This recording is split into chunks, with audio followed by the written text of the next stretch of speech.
Ese es, como sabes, el principio de cuentos de trasgos y duendes que Mamilius, la mejor criatura de Shakespeare, estaba contando a su madre la reina y a sus damas de compañía cuando entra el rey con su guardia y la manda a prisión. Y no hay más. Mamilius muere poco después sin haber tenido ocasión de terminarlo. Pero, ¿cómo habrá sido? Shakespeare lo sabía, claro está. Y yo voy a permitirme el atrevimiento de decir que yo también. No iba a ser un cuento nuevo. Muy probablemente era uno que ya habéis oído, incluso alguno que ya habéis contado. Cualquiera de nosotros puede situarlo en el marco que más le plazca, y este es el mío. Había un hombre que vivía junto a un cementerio. Su casa tenía una planta alta baja de piedra y un piso de madera. Las ventanas delanteras daban a la calle y las de atrás al cementerio. Antes había pertenecido al cura de la parroquia, pero el cura estaba casado y quería disponer de más espacio. Además, a su mujer no le gustaba contemplar de noche el cementerio desde la ventana de su cuarto. Decía que veía... Bueno, no importa lo que dijera. El caso es que no daba tregua a su marido hasta que éste accedió a mudarse a una casa más amplia de la calle del pueblo. Y esta otra pasó a ocuparla John Poole, un viudo que vivía solo. Este Poole era un hombre mayor de vida retraída. La gente decía que era algo avaro. Probablemente era verdad. Desde luego, tenía otras rarezas. En aquel entonces era corriente enterrar a los muertos de noche a la luz de las antorchas, y se había observado que cuando se acercaba a un sepelio, John Poole estaba siempre asomado a una ventana, bien de arriba o bien de abajo, según fuera a presenciarlo mejor, desde un sitio o desde otro. Y llegó una noche en que hubo que enterrar a una anciana. Había sido bastante rica, aunque no querida en el lugar. En vida se había dicho de ella que no era cristiana, que noches como la de víspera de San Juan y de Todos los Santos la pasaba fuera de casa y que tenía unos ojos rojos que daba miedo mirar. Ningún mendigo se acercó jamás a llamar a su puerta. Sin embargo, al morir, había dejado a la iglesia una bolsa llena de dinero. No hubo tormenta la noche que la enterraron. Fue una noche cálida y tranquila. Pero costó encontrar quienes la llevaran y hombres que alumbraran con antorchas, a pesar de que había dejado más dinero del que solía pagarse por ese trabajo. La enterraron sin ataúd, envuelta en un paño de lana. Solo estuvieron presentes los hombres imprescindibles y John Poole, que miraba desde su ventana.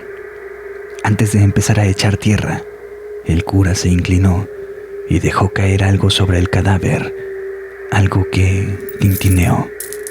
Murmuró unas palabras que sonaron algo así como «Púdrase tu dinero contigo».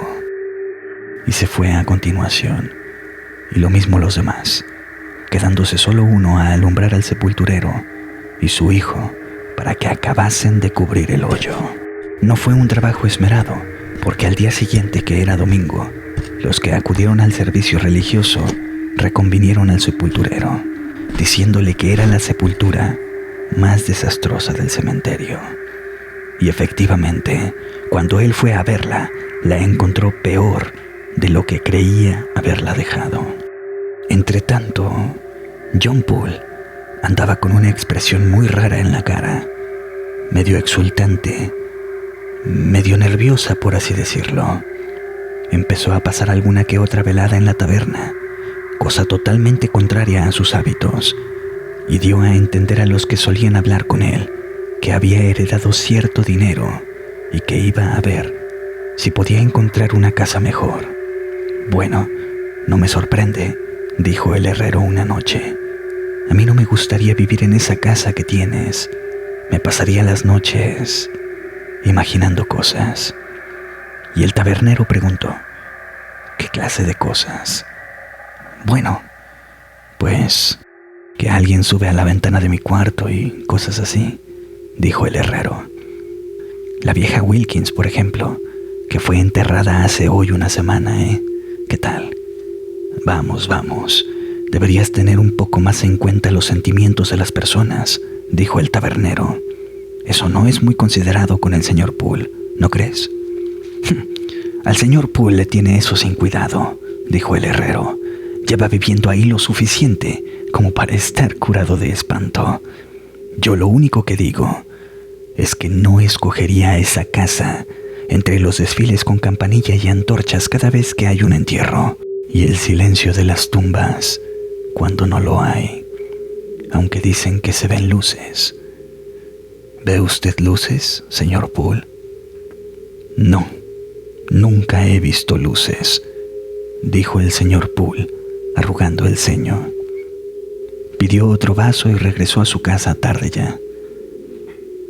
Esa noche, acostado arriba en su cuarto, empezó a gemir un viento alrededor de la casa que no le dejaba conciliar el sueño. Se levantó, fue a una pequeña alacena que había en la pared y sacó algo que tintineaba y se lo metió bajo la pechera del camisón. Después, fue a la ventana y se asomó al cementerio. ¿Habéis visto alguna vez esa antigua estatua de bronce que hay en una iglesia, que es una figura humana envuelta en un sudario, con el sudario fruncido y atado en lo alto de la cabeza de manera singular? Pues algo así vio John Poole emerger del suelo, en un lugar del cementerio que él conocía muy bien. Corrió a meterse en la cama y allí se quedó completamente quieto. Un instante después, oyó retemblar débilmente la ventana. Muerto de miedo y contra su voluntad, John Poole volvió los ojos en esa dirección. Entre él y la luz de la luna se alzaba la negra silueta de la cabeza tapada con el lienzo fruncido, y de repente la figura estaba en la habitación. Sonó un repiqueteo de tierra seca en el suelo, una voz cascada que preguntó: ¿Dónde está? Y unos pasos que iban de un lado para otro, unos pasos vacilantes, como de alguien que camina con dificultad. John Poole la vio registrar los rincones, agacharse a mirar bajo las sillas, y por último, la oyó manotear en las puertas de la alacena y abrirlas de par en par. Sus uñas largas arañaron las baldas vacías y entonces la fuerza se volvió súbitamente y se quedó inmóvil un instante junto a la cama. Alzó los brazos y con una ronca exclamación dijo: Lo tienes tú.